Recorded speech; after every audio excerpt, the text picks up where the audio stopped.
C'est un plaisir de vous retrouver dans la matinale de Midi 1 TV, même si pour vous c'est pas le matin, puisque vous êtes en direct du Canada et que là-bas c'est le plein milieu de la nuit. Vous êtes expert de la stratégie politique et on va parler avec vous du Moyen-Orient. Ah, vous êtes à Casablanca, me dit-on.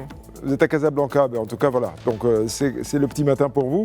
Alors, vous êtes donc expert de la stratégie politique, on va parler avec vous de ce qui se passe actuellement au Moyen-Orient.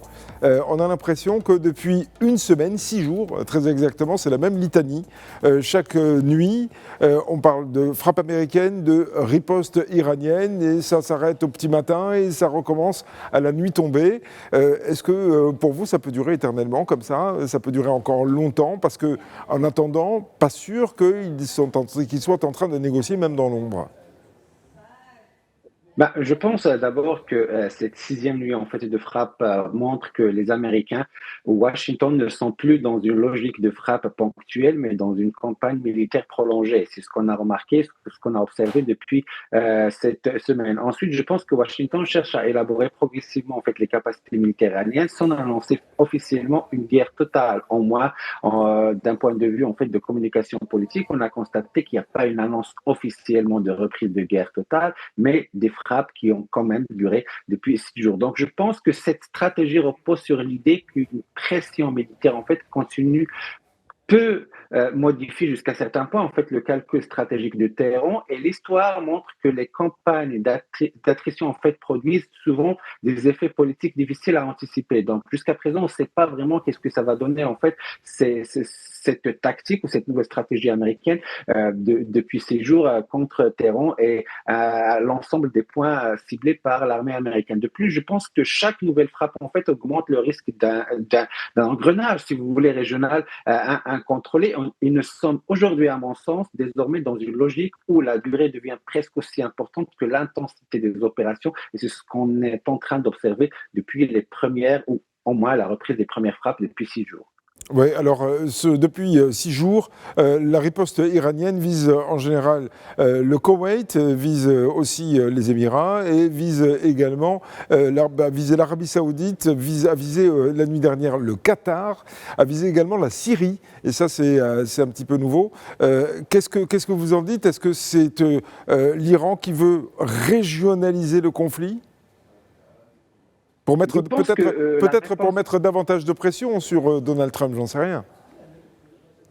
Je pense que la réponse en fait iranienne s'inscrit dans une logique de dissuasion régionale. Et d'abord, ce qu'il faut savoir, c'est que les menaces en fait iraniennes contre les infrastructures du Golfe s'inscrivent dans une stratégie en fait classique d'élargissement du conflit, comme vous l'avez mentionné. Et je pense que Téhéran cherche à rappeler que toute pression exercée sur son territoire peut avoir des répercussions en fait sur l'ensemble de la région. C'est ce qu'on a observé depuis les ripostes, au moins la réponse jusqu'à les réponses iraniennes vis-à-vis en fait de l'ensemble des États limitrophes. Je pense par ailleurs que cette posture vise autant les États-Unis que les autres partenaires régionaux, de plus que l'Iran tente de transformer en fait ces vulnérabilités en fait interne en capacité de nuisance régionale. Donc, est-ce que en fait les leaders iraniens vont vraiment réussir à mettre en avant en fait cette tactique de nuisance régionale ou pas? C'est ce qu'on va observer en fait pour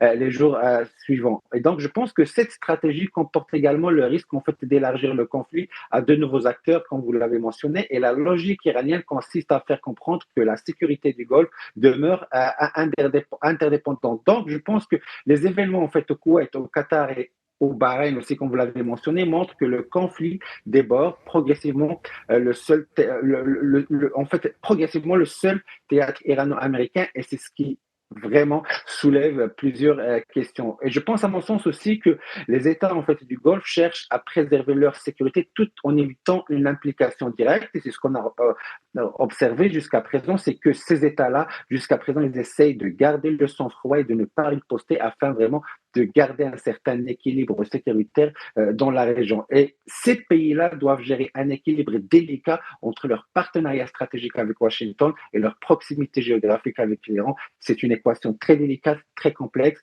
mais qui reste quand même fragile. Et je pense aussi que toute escalade supplémentaire augmente fortement leur exposition sécuritaire et ces États deviennent désormais des acteurs essentiels de toute désescalade future. Donc la stabilité régionale dépend largement de leur capacité à éviter une régionalisation complète du conflit, mais les Iraniens insistent vraiment à faire embarquer l'ensemble de ces acteurs dans cette guerre entre Téhéran et Washington. Oui, en début de semaine, le président Donald Trump a fixé une espèce d'ultimatum aux Iraniens. C'est pas la première fois, hein, mais il l'a fait dernièrement, donc en début de cette semaine, en disant voilà, vous avez jusqu'à la semaine prochaine pour revenir à la table des négociations. Vous en avez tout intérêt, sinon on va passer encore à l'étape supérieure, l'étape militaire. Qu'est-ce que vous en dites? Cette menace, elle est à prendre très au sérieux? Je pense que quand même la diplomatie reste officiellement ouverte, mais perd progressivement de sa crédibilité quand même, parce que malgré en fait le parallèle diplomatique en fait de la Maison Blanche, Washington continue d'affirmer en fait que la porte des négociations demeure quand même ouverte et Téhéran répète qu'un dialogue ne peut avoir de sens que si les engagements en fait précédents sont respectés. Donc ici quand même il y a deux tactiques ou deux stratégies si vous voulez que les Américains essayent de mettre en place, celle militaire sur le terrain mais aussi celle diplomatique et politique en parallèle. Mais les opérations militaires rendent chaque jour plus difficile la reconstruction de la confiance et c'est à ce niveau-là ou dans ce sens-là que les enjeux sont très importants et sensibles pour garder un équilibre ou au moins une équation en fait qui permet cette porte d'ouverture à la diplomatie. Je pense que les médiateurs en fait, comme le Pakistan ou le Qatar, disposent aujourd'hui d'une marge de manœuvre beaucoup plus réduite, notamment après les derniers pourparlers en fait qui ont donné en fait suite à un accord entre Téhéran et Washington. Je pense que l'histoire en fait montre que les négociations reprennent souvent lorsque les deux parties atteignent leurs limites militaires, mais jusqu'à présent, ce qu'on observe, c'est que les Américains veulent vraiment mener quand même des frappes sur le terrain et jouer sur les deux stratégies, à savoir militaire sur le terrain et diplomatique à travers les communications politiques portées par la Maison-Blanche. Et je pense que la véritable difficulté consiste désormais à recréer en fait les conditions politiques qui permettent un retour en fait crédible au dialogue. Est-ce que les Américains vont le réussir ou ils veulent vraiment beaucoup plus privilégier cette piste de militaire contre l'appareil iranien? Oui, et Cham, t'as dit en quelques mots, parce que malheureusement le temps nous est compté, est-ce que vous, comme nous, vous avez constaté le silence radio du côté de Tel Aviv? Parce que c'est vrai que les Israéliens étaient impliqués dès le début du conflit, on les entendait beaucoup contre l'Iran, contre voilà, les suppôts aussi de l'Iran. Et là, on ne les entend plus, on n'entend plus Benjamin Netanyahou, on n'entend plus le ministre israélien de la Défense dans le conflit qui s'est réengagé. Qu'est-ce que vous en dites? Je pense, comme vous l'avez mentionné, cette crise dépasse largement l'affrontement entre Washington et Téhéran et implique directement ou indirectement, jusqu'à certains points, en fait, l'Israélien. Et je pense qu'il pose la question du futur équilibre stratégique au Moyen-Orient. Maintenant, comment les Israéliens, en fait, voient étudier en fait cette reprise américaine dans la région et comment les Américains cherchent à préserver leur capacité de dissuasion tout en évitant vraiment un enlissement militaire, c'est là où la question se pose. Est-ce que cette absence est bien calculée, voulue ou bien il rentre bien en fait dans cette équation de collaboration indirecte entre Washington et Tel Aviv. Jusqu'à présent, comme vous l'avez mentionné, on remarque un silence radio de la part de Tel Aviv et de l'appareil gouvernemental israélien, mais on ne sait pas clairement est-ce que c'est un calcul stratégique en fait entre les deux capitales israéliennes et américaines ou bien c'est un choix voulu d'observation pour voir comment en fait cette reprise de riposte militaire entre Washington et Téhéran va aboutir dans les prochaines semaines ou les prochains jours à venir. On reverra ça bien entendu dans les prochains jours. Merci beaucoup Hicham Al-Tadid d'avoir été en direct avec nous depuis Casablanca.